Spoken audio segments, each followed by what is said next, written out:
Iran says it's established a controlled maritime zone in the Strait of Hormuz that ships will not be able to transit without authorization from the newly created Persian Gulf Strait Authority.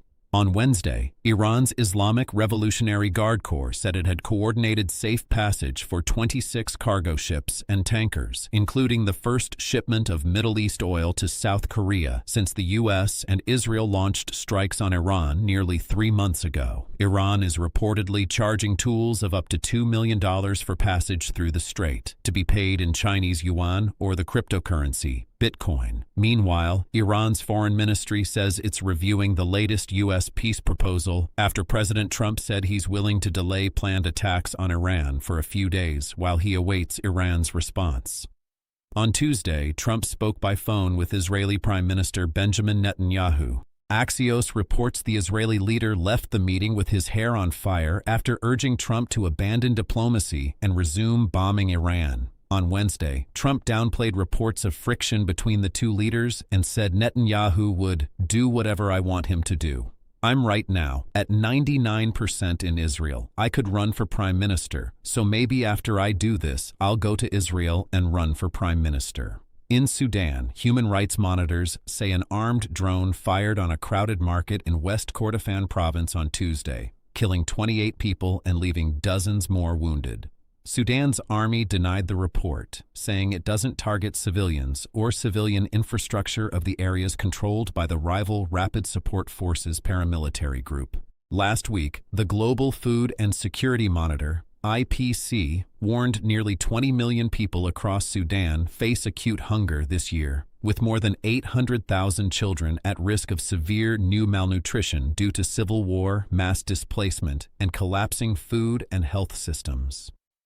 The USS Nimitz carrier strike group arrived in the Southern Caribbean Wednesday, the same day the Justice Department unsealed murder charges against the 94-year-old former Cuban president Raul Castro. The indictment accuses Castro of ordering the shoot-down of 2 small planes operated by the Cuban-American exile group, Brothers to the Rescue, in 1996. President Trump has repeatedly threatened military action against Cuba, imposing a fuel blockade that's triggered severe blackouts, food shortages, and economic collapse across Cuba. This is Cuba's Deputy Foreign Minister, Carlos Fernandez de Hocio. This accusation carries an additional threat, given the well-known dark practice of the United States using accusations like this to take military action against sovereign states. Their justification is not justice. It is the use of the immense military power that the United States government possesses, and it must be clear that any attempt to use this excuse for action against these comrades within Cuba will be met with fierce resistance from the Cuban people. Israel's continuing attacks on Lebanon despite the U.S.-brokered ceasefire that was recently extended through June. Lebanon's national news agency reports Israeli attacks on Wednesday killed at least 8 people, including 5 killed in an airstrike on a village near Nabatea. Meanwhile, Lebanon's health ministry says the death toll from an air raid on the town of Deir Kanun and Nar has risen to 14 killed and 3 wounded. The strike in southern Lebanon's Tyre district on Tuesday killed a family of 11, including 3 children, along with their parents and grandparents. Israeli settlers in the occupied West Bank have set up another illegal outpost in the Masafer Yatta district. On Wednesday, settlers backed by Israeli soldiers erected mobile homes, surrounded by fortifications near al-Chiar village. Such outposts are illegal under international law and violate Israeli zoning laws and court orders. Meanwhile, Palestinians in the city of Jalcho say Israeli settlers attacked them with impunity Wednesday as Israeli soldiers looked on.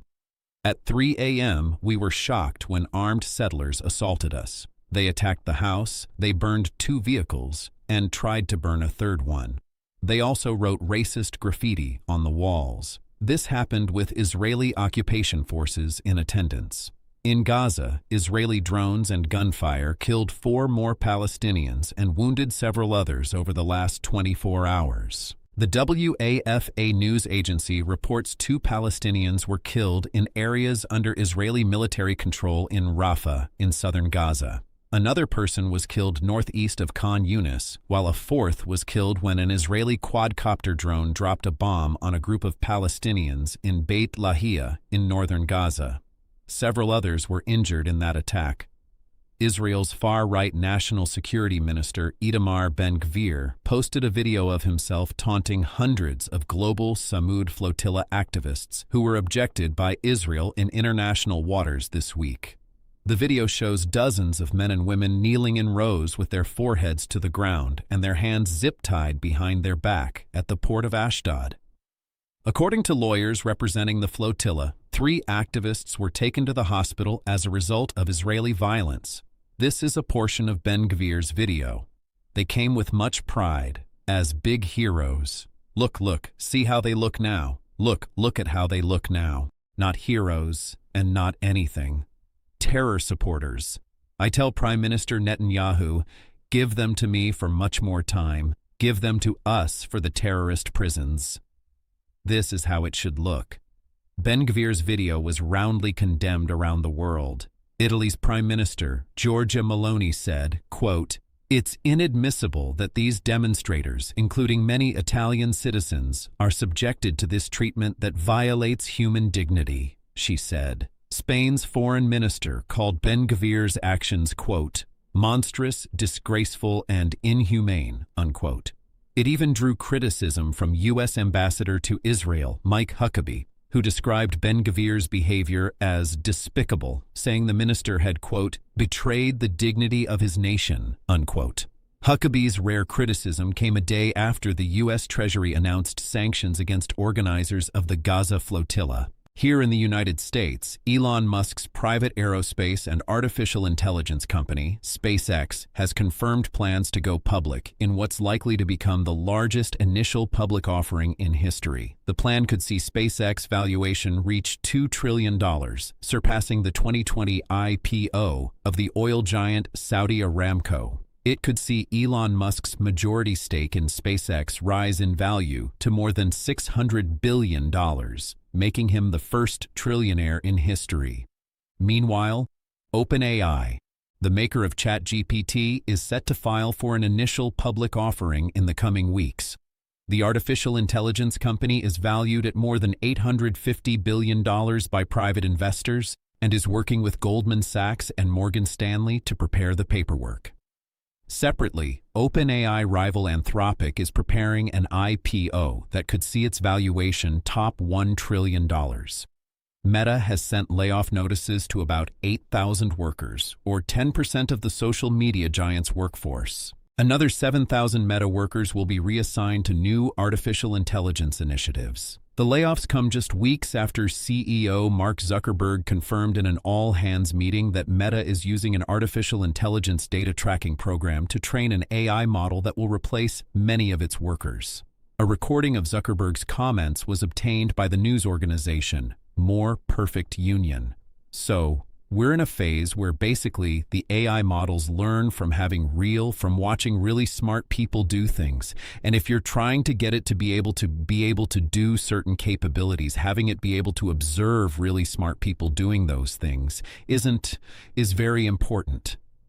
Vermont's independent Senator Bernie Sanders and Democratic Congress member Summer Lee unveiled new legislation Wednesday to abolish super PACs, which allow corporations and wealthy individuals to spend an unlimited amount of money on U.S. elections. Their bill would cap super PAC donations from individuals at $5,000. This is Democratic Congressman Lee. But right now, we can take a step to ensure that super PACs and super billionaires are no longer able to buy our election, and we have to call it what it is. If we will have a democracy, we have to reject an oligarchy.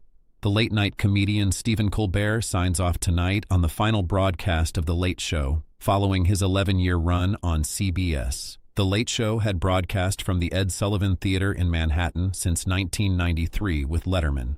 Letterman appeared on Colbert's show this week. Its cancellation came even though Colbert was consistently the top-rated late-night host. Last July, CBS cited financial reasons for canceling The Late Show as CBS parent company, Paramount, sought the Trump administration's support for an $8 billion merger with Skydance, and after Trump repeatedly called for Colbert to be fired. The merger was approved just 1 week after CBS announced Colbert's ouster. Colbert's late-night competitor on ABC, Jimmy Kimmel, said he's not recording his own program today out of respect for Colbert's final show. Paramount Skydance is now seeking approval from the Trump administration to acquire Warner Bros. Discovery. It's upwards of $100 billion merger, which would give Paramount control not only of CBS, but even more stations, including CNN and HBO. And in Bolivia, there are growing calls for the center-right president, Rodrigo Paz Pereira, to step down. For 2 weeks, demonstrations led by the Bolivian Workers' Central, peasant unions, and miners have clashed with police in the capital, La Paz. Their blockade has led to empty markets and depleted reserves of medical supplies, including oxygen for hospital patients. The U.S. Deputy Secretary of State, Christopher Landau, characterized the protest as an ongoing coup d'etat. Bolivia is suffering its worst economic crisis in 40 years amidst fuel shortages and rising inflation. Bolivia's presidential spokesperson is claiming Evo Morales, Bolivia's former president, is fueling the protests, which Morales denies. This is a Bolivian miner who joined the protests. We do not want dialogue or anything. We only want the resignation of the president, no matter what. He leaves the good way, or he leaves with social upheaval. And those are some of the headlines. The War and Peace Report. Welcome to our listeners and viewers across the country and around the world. Thanks for watching Cold Truth File now on YouTube. Subscribe to the channel and turn on notifications to make sure you never miss a video. And for more of our audience-supported journalism, go to coldtruthfile.com, where you can download our news app, sign up for our newsletter, subscribe to the daily podcast, and so much more.